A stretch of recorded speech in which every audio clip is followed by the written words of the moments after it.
क्या आप पापा को अपने पास रख लीजिए और माँ मेरे पास ही रह लेगी ताकि माँ पापा की दवा बेगैर आपको तरफ से रियायत हो सके। अपने छोटे भाई रमन की बेहाई देख बिन्ने दंग रह गई। एक तो रमन की लड़ाकू पत्नी के चलते घर का बंटवारा हो रहा था, उस पर माँ बाप को भी बांट रहा है ये नास पीटा। बिन्ने सुबह दो उठे और बेचैन हो बोले, देख रमन, तेरी पत्नी ने घर में क्लेश करके बंटवारा कराया और सब कुछ तुम लोगों के मुताबिक ही होगा, यह जरूरी नहीं। केवल अपने मेहरारू के पक्ष में बोलता रहता है। भैंस कही है कि माँ बाप को भी बांटा जाए ना, लेकिन मेरा मन यह मानने को तैयार नहीं कि अपने ही पालनहार को अलग अलग कर दिया जाए। इसलिए दोनों मेरे साथ ही रहेंगे। तू जा अपने हिस्से में और माई बाबूजी हमारे पास ही रहेंगे। अभी तेरी भाभी है ना, दोनों को संभालेगी। का कहती हो सोनम? बिन्या ने प्रश्न चिन्ह नजर से अपनी पत्नी सोनम से पूछा, मानो अपनी पत्नी पर टूट विश्वास हो। सोनम ने भी सिर हिला हामी भर दी। ऊपर के तले में बिन्या रहने लगा और नीचे के हिस्से में रमन। अपना घर परिवार को संभालते हुए बिन्या ने माँ पापा का भी ध्यान रखा, लेकिन रमन को इस बात का खुन्नस था कि बड़ा भाई हित मित्र में महान बन रहा है और मुझे खलनायक बना रहा है। खल बलाया सा रमन मन ही मन में भैया के प्रति रोष व्यक्त करता और अपनी पत्नी सुमिता उसके कानों में भाई के प्रति लाई फूसी बढ़ती जाती, जिससे वो तिलमिलाए सा अपने भाई के प्रति द्वेष नफरत लिए भर बैठा था। एक दिन सुबह सुबह रमन अपने तल्ले पर भैया के पास आता है। भैया, मेरा फ्रीज खराब हो गया, इसलिए आप पापा का पुराना वाला फ्रीज दे दीजिए ना।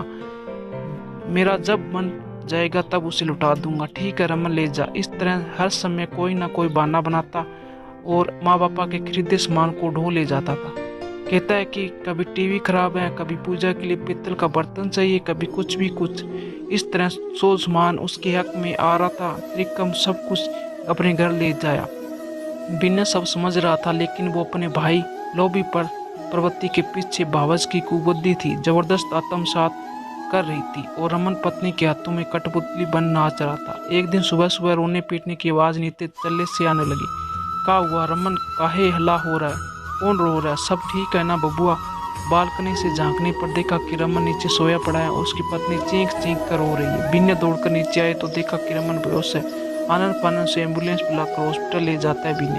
रमन को माइनर हाई टेक आया और ईसीजी हीको से पता चलता है कि दिल का दौरा आया है और हाई ब्लड प्रेशर भी है। होश आने पर उसको कमरे में पंखे जोर जोर से हिलते दिख रहे, दीवार चलते दिख रही थी, पर्दा का रड ऊपर नीचे रहा, मतलब हाई ब्लड प्रेशर से लो ब्लड प्रेशर हो गया। फिर इसका इलाज चल रहा था। 5 दिनों तक डिस्चार्ज मिला। हॉस्पिटल का खर्च बिन्ने भरता।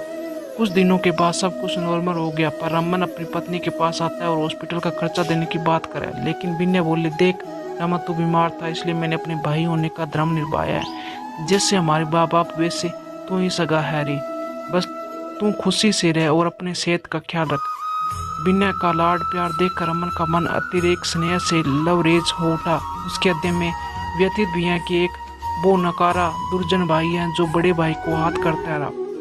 रमन की पत्नी लज्जित हो खड़ी दोनों भाइयों के वार्तालाप सुन रही थी। रमन तनिक जोर से चीखते हुए अपनी पत्नी से, सुन रही, तुम बड़का भैया भाभी से माफी मांग और अब हम लोग एक साथ मिलकर रहेंगे। रमन की पत्नी जेठ जी से माफी मांगती है, लेकिन बिन्ने उसके माता पिता साफ कह देते हैं कि इतनी घटिया कलही वो के साथ रहना गवारा नहीं, जिससे उसके बेटे की मौत के मुंह से जा पहुंचाया। अपना समूह लेकर पत्नी के साथ रमन अपने घर चला जाता है। बिन्ने के माँ पापा ने कहा, कल फिर से वही होगा, इसीलिए तू दूर रहकर